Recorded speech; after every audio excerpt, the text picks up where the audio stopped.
Dios quiere que usted tenga en el día de hoy una fe de quilates. Más de 4 décadas dedicadas a la evangelización del mundo. Yo le estoy diciendo estas palabras para que usted fundamente su fe en realidades, en estas realidades eternas. Su contribución a la literatura cristiana hace evidente su compromiso con el Señor de hacer discípulos y formar ministros. La oferta del Señor a nuestras vidas es que nuestra fe crezca, que nuestra fe sea fortalecida. Escuchemos al doctor Díaz Pavón en Para que el mundo crea. Reciba la paz del Señor con mi salud. Cuánta alegría poder saludarle en el día de hoy, saber que el Señor trae bendición a la vida de cada uno de nosotros. Esto es a mi vida y a su vida también. Gracias por sintonizar el programa, gracias por conectarse a través de las redes sociales, de escucharnos a través de la radio. Gracias por estar atento y apreciar lo que Dios nos está dando en este programa. El programa se llama Para que el mundo crea. Y yo soy el pastor Díaz Pavón y me siento feliz de poder compartir con usted en el día de hoy.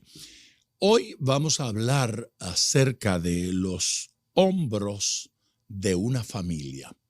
No fue un error. No dije los hombres de una familia, dije los hombros de una familia.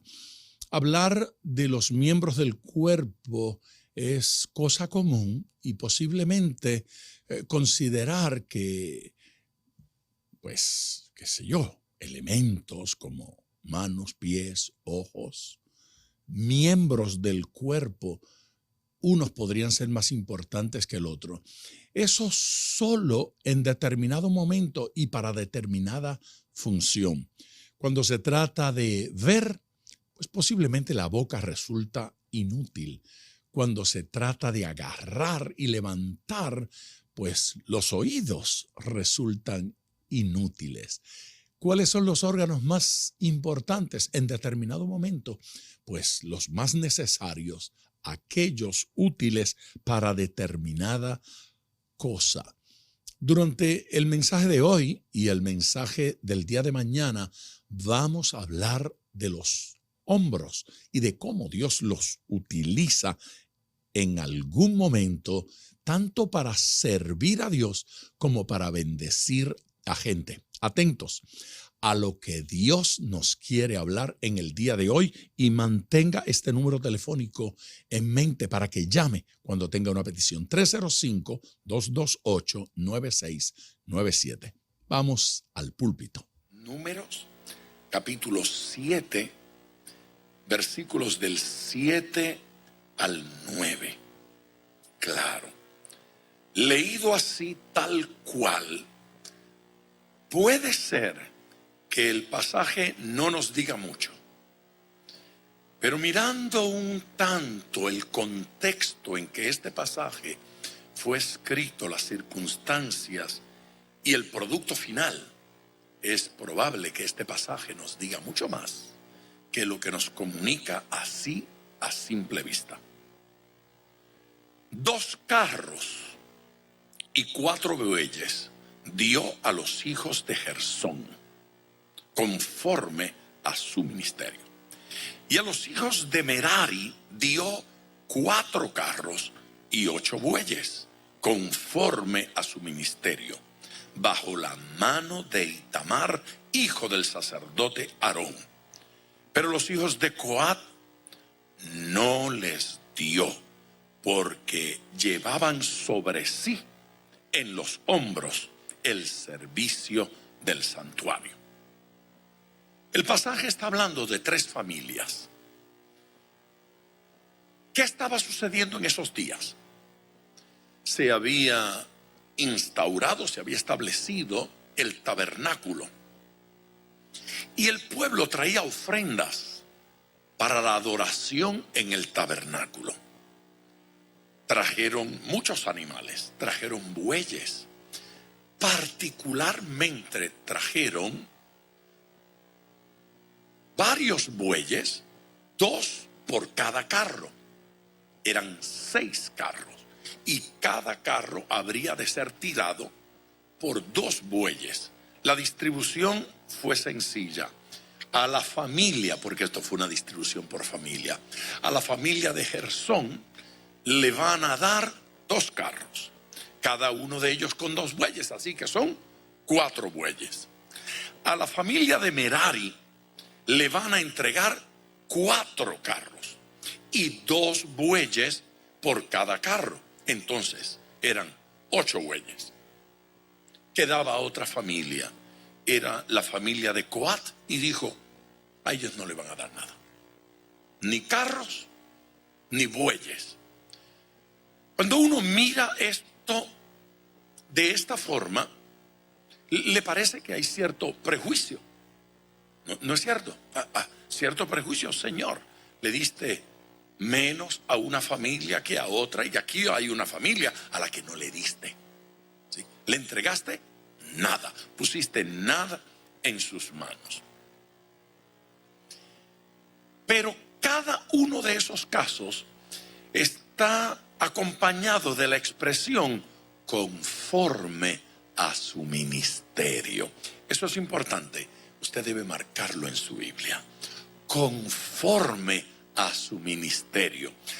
Digno de observar en este pasaje que Dios entendía que cada familia tenía un ministerio. Y Dios estaba proveyendo para que la familia cumpliera ministerio. ¿Se da cuenta usted que a menudo nosotros decimos que esto es individual? Escuchamos a la gente predicar y la frase, por ejemplo, la salvación es individual. La relación con Dios es individual. Yo tengo que salvarme, cada quien que haga lo suyo. Pero eso no parece estar del todo a tono con lo que enseña la Biblia y con lo que dicen las Escrituras. Yo no voy a negar ni por un instante que la decisión individual es la que salva.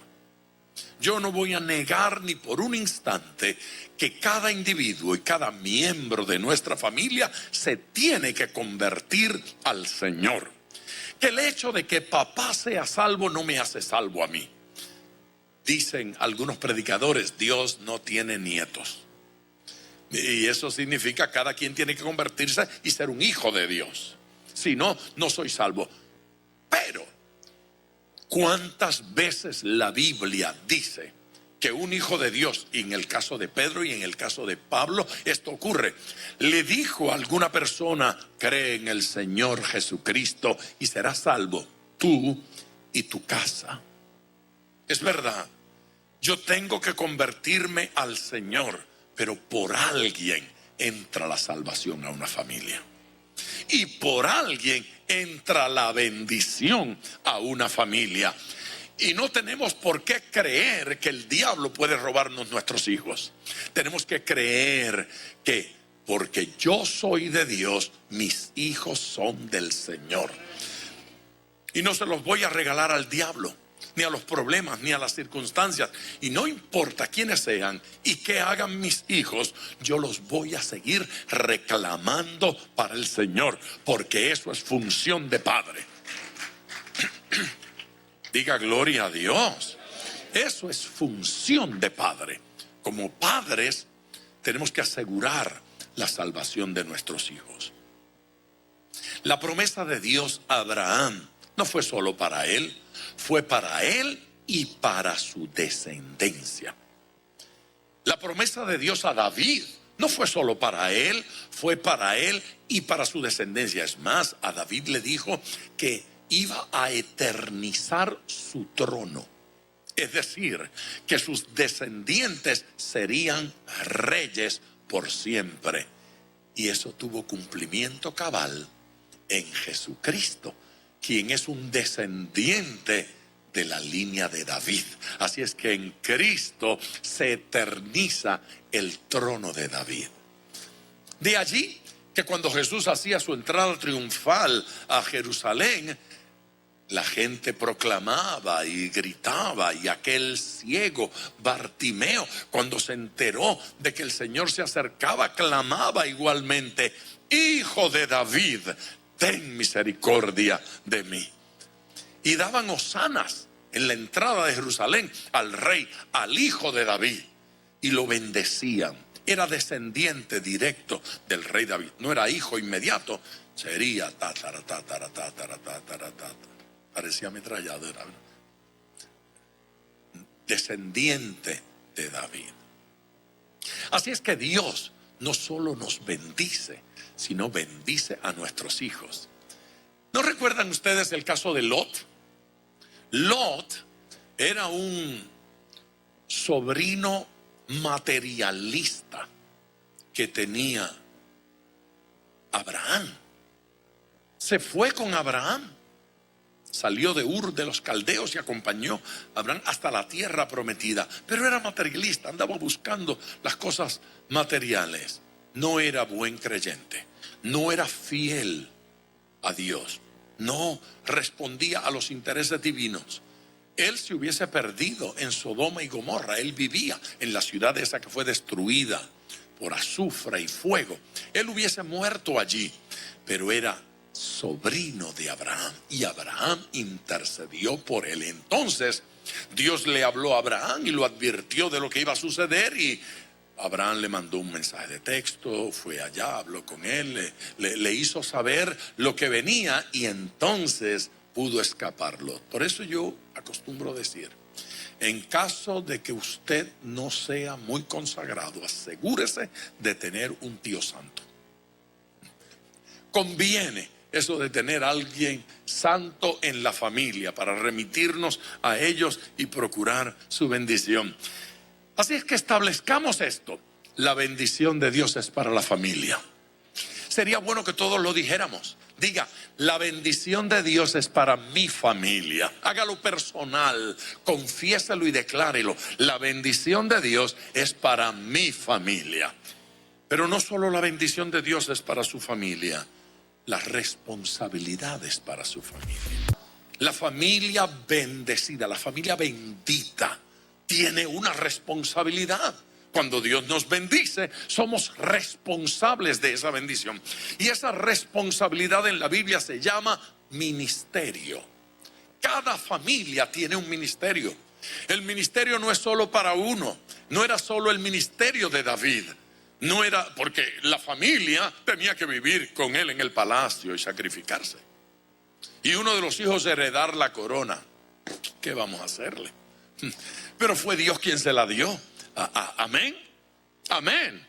La bendición alcanza a nuestros hijos. La bendición alcanza a nuestros nietos. La bendición alcanza a nuestra familia. Es un privilegio, es un gran honor ser parte de una familia que honra a Dios, que ama a Dios, que sirve a Dios, que glorifica al Señor. Cada familia tiene entonces una responsabilidad delante de Dios. Conforme a ese ministerio, el Señor suple. A la primera familia que menciona aquí, la familia de Gersón, a ese le dio 2 carros. A la familia de Merari le dio 4 carros, 8 bueyes. Pero la de Coat, ni un carrito, ni un buey.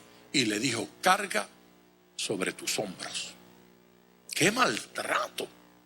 ¡Qué abuso extraordinario! Pero luego nos llega otra información de otros pasajes de la Biblia. Y es que Gersón, hubo una razón para que recibiera menos carros. Y hubo una razón para que los de Merari recibieran más carros. Claro, es posible que más de uno se haya quejado. Es posible, porque sucede entre nosotros todavía. Miramos al vecino y vemos que el vecino está remodelando la casa. Y de inmediato a alguien de su familia le comienza a parecer que la casita está feíta y que hay que restaurar algunas cosas. El vecino pinta y otros pintan. El vecino siembra y otros siembran. Aquel cambia el carro y ya hay más de uno que está envidiando el carro nuevo. Señor, ¿y por qué a mí me diste un Volkswagen y a él un Rolls Royce? Y estamos envidiando y estamos incómodos, y es posible que alguno dijera, pero fíjese, si Dios llega a donde la familia de Gersón y le da 2 carros y le entrega 4 bueyes, ellos están contentos. El gozo les dura hasta que ve que a la familia de Merari le dio 4. Y entonces ya no estoy simplemente alabando al Señor por lo que me dio. El carrito era buenísimo hasta que le regalaron algo mejor a mi hermano. Y ahora estoy incómodo. ¿No es cierto? Pero no es así. Allí dice, según, conforme a su ministerio. Mire lo que sucedía. La responsabilidad ministerial que tenía Gersón era la de cargar las cosas más livianas del tabernáculo. Estos tenían que cargar instrumentos livianos, ¿sí? Los adornos, las cosas decorativas. Era sencillo, no pesaba mucho. Los podían llevar. En 2 carros eran suficientes. Pero la responsabilidad que Dios había dado a la familia de Merari era llevar las cosas más pesadas. A ellos les correspondían las barras, las vigas del tabernáculo, las columnas le correspondía llevarlas. Y como eran tan pesados, necesitaban más. Dicen los estudiosos que la repartición aquí fue de 6 carros simplemente porque esa fue la ofrenda que llegó, pero que luego tuvieron que adquirir más carros porque 2 no eran suficientes, 4 menos. 4 carros no daban para cargar las cosas pesadas del tabernáculo. Era necesario más carros y más bueyes. Así que ni siquiera esto era suficiente. Pero lo que sí está claro es que si Dios le da a usted una responsabilidad, el Señor suplirá para que la cumpla. Y todo lo que usted necesite para ejercer su ministerio, el Señor se lo va a dar. La mano de Jehová no se ha cortado. Aleluya. Dios lo va a hacer. Los cabezas de estas familias eran los varones. Papá era el responsable. El orden de Dios para la familia es ese: que el varón sea la cabeza del hogar, que el varón sea la cabeza del matrimonio. Yo sé que me estoy metiendo en camisa de 11 varas, porque no estamos en el siglo XVIII, estamos en el siglo XXI. Y en el siglo XXI, alguna gente nos ha estado diciendo que eso no es así. Que los 2 tienen las mismas responsabilidades. No es verdad. Eso no es verdad ni en una bicicleta. ¿Ve? Se montan 3 en una bicicleta y uno lleva el manubrio. No pueden los 3 llevar el manubrio. Eso no es verdad ni en un auto. Vamos 5 en un auto, uno maneja. Amén. El otro tal vez lleva el mapa. Bueno, ahora es el GPS.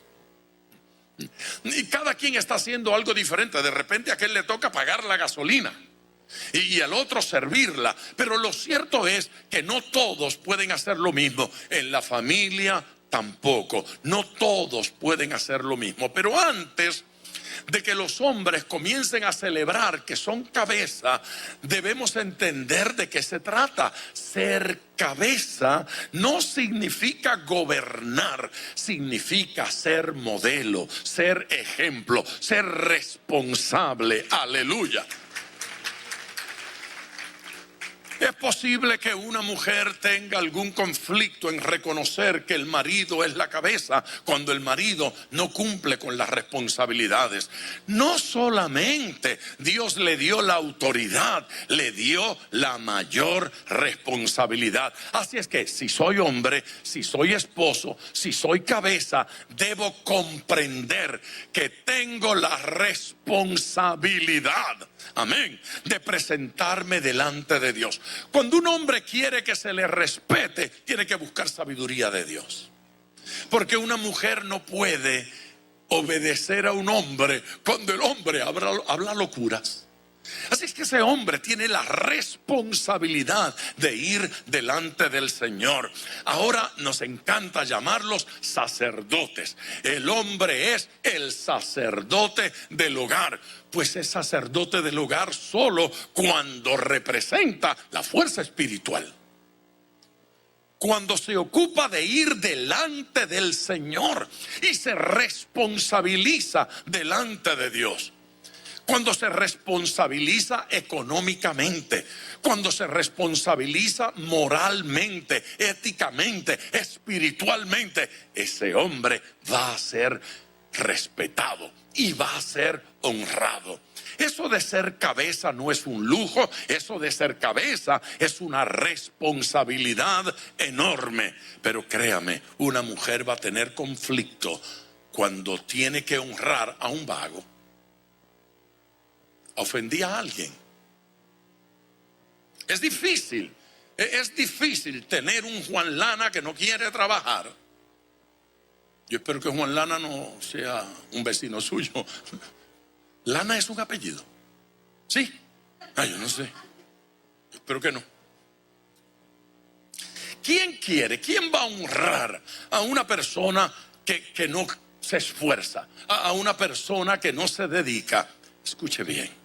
Quien quiere ser honrado tiene la responsabilidad de madurar, de crecer, de desarrollarse. Nunca llegan las honras y los honores si no se cumple la responsabilidad. Alguien puede decir amén. Alguien puede darle gloria a Dios. Y la primera gran responsabilidad es descubrir delante del Señor cuál es la tarea que Dios nos ha dado, cuál es la responsabilidad espiritual que Dios nos ha dado y cumplirla, hacerla evidente. Tenemos autoridad sobre nuestros hijos cuando nuestros hijos ven en nosotros un modelo a seguir, cuando ellos ven un ejemplo. Pero no es posible que Dios le haya dado más músculos al hombre y la mujer sude más. No funciona así. El que se siente más fuerte tendrá que trabajar más duro, tendrá que esforzarse más, tendrá que producir más, tendrá que traer más a la casa. Y no hay filosofías del siglo XXI que cambien la realidad de lo que enseña la palabra de Dios, de lo que establece la palabra de Dios.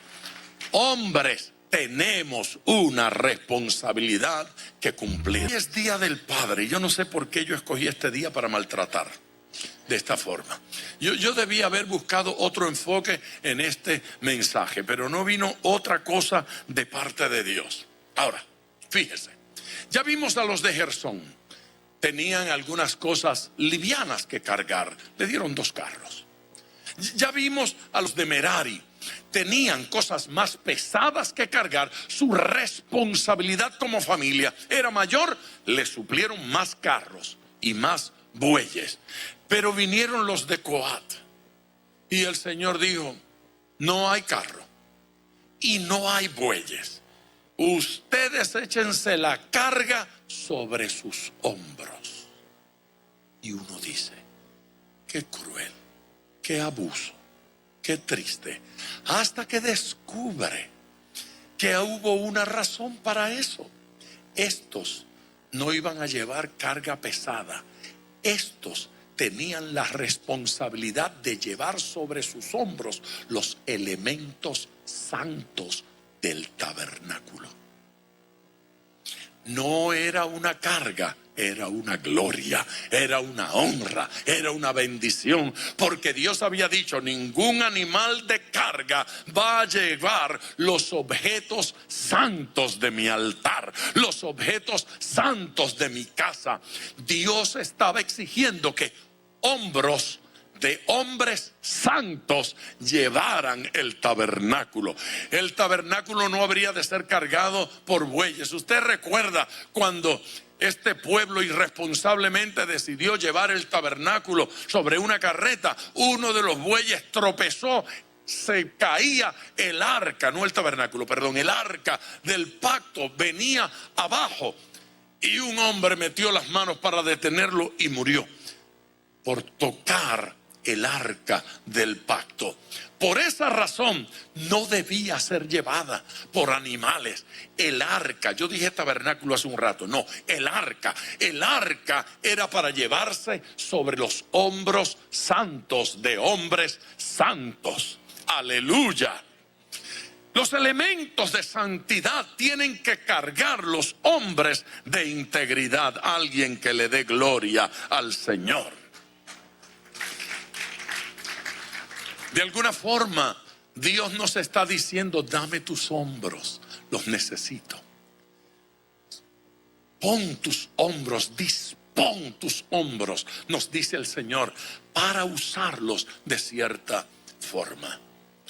Los hombros son más importantes de lo que nosotros creemos. Hay momentos en que nada necesitamos más que un hombro. Nuestra mejor amiga, y digo nuestra porque era tanto de Estrellita como mía, esta muchacha y nosotros nos conocimos en la universidad. Era la mejor amiga de Estrellita y fue Cupido entre nosotros.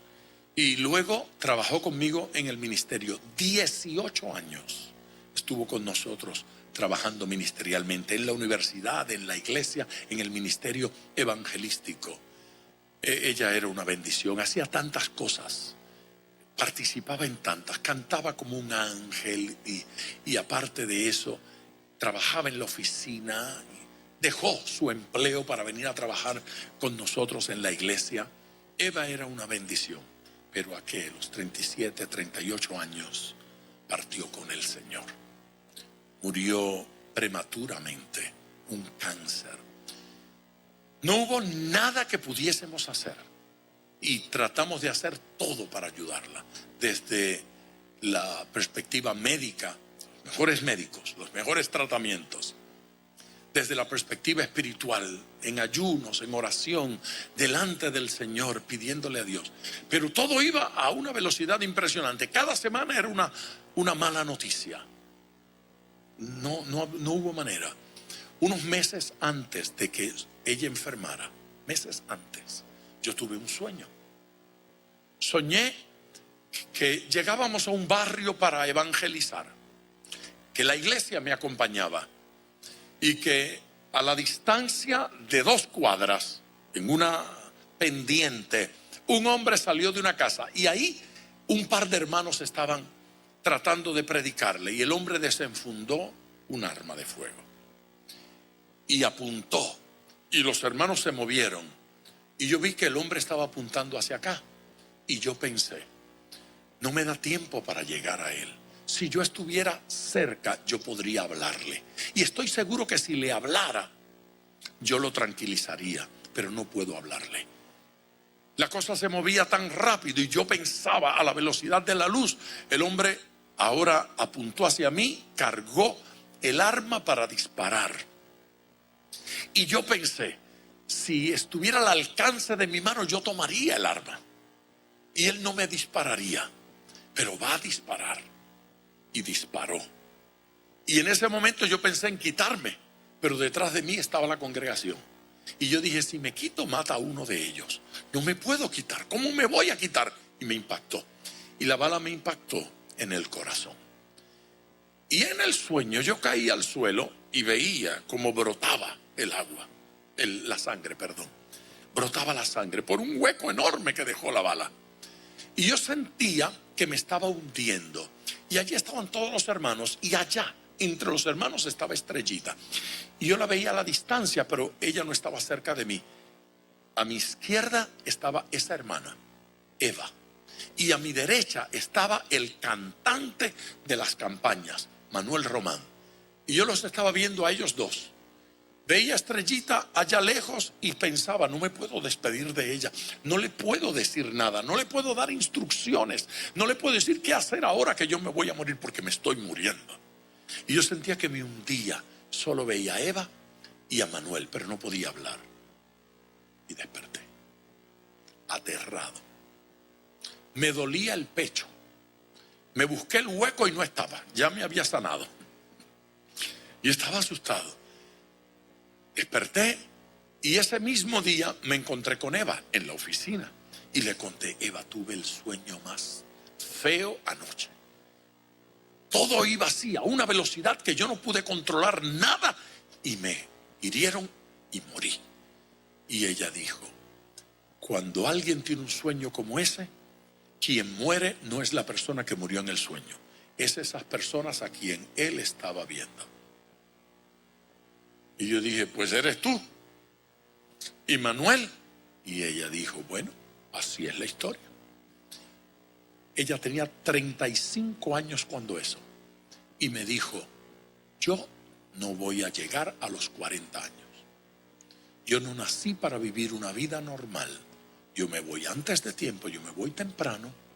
Así es que soy yo quien se va a morir. Y de Manuel no sé qué decirte. Lo cierto es que 2 años más tarde, todo precipitadamente, y ella murió. Y 1 año y tanto después, Manuel murió. Y yo estoy aquí todavía, dando problemas. Interesante cuando pasan esas cosas, ¿no le parece a usted? Curioso. Pero en el cementerio, después de haber predicado, ministrado, consolado a mucha gente, cuando la estábamos enterrando, Estrellita estaba a mi lado. Y yo no había podido llorar durante esos días porque tenía que hacer tantas cosas en el proceso del entierro, que no había podido descargar mi corazón como yo quería. Y en aquel momento era necesario encontrar un hombro donde llorar. Así que me volteé hacia la pobre Estrellita y ella hacia mí. Y ella se recostó de mi hombro y yo me recosté del de ella. Y lloramos, lloré hasta que mi corazón se descargó, hasta que sentí paz, hasta que me sentí tranquilo. Necesitaba un hombro donde llorar, necesitaba un hombro donde descargarme. Si los padres sirven para algo, tienen que servir para ser ese hombro. Tenemos que descubrir que la parte más importante de nuestro cuerpo a menudo es un hombro. No es la billetera, eso no es parte del cuerpo. Es un hombro donde alguien pueda recostarse y llorar un poquito. Hay momentos en que lo único que necesitamos es un lugar donde echar lágrimas. Alguien que diga amén. Poderosa palabra del Señor la que hemos recibido en este día. Ya estamos listos para orar por cada una de las personas que se ha estado comunicando, de los que han estado llamando y compartiendo sus diversas inquietudes. Vamos a orar juntos. Si no ha llamado todavía, el número telefónico es el 305-228-9697. Llame ahora. Quiero orar con usted. Quiero orar por su vida y ministerio para que Dios le bendiga y le utilice de forma poderosa. 305-228-9697. También puede escribirnos. Mi dirección electrónica es biblia@diaspavon.com. biblia@diaspavon.com. Y no olvide que a través de YouTube este mensaje, estas enseñanzas quedan allí permanentemente y usted puede ir a nuestro canal en YouTube, Pastor Díaz Pavón. Vea, edifíquese, ministre y comparta con mucha otra gente. Padre Celestial, gracias por todos los que se están comunicando en el día de hoy. Gracias por cada una de esas llamadas telefónicas y por cada uno de esos correos y de esas cartas que nos llegan a través del correo regular.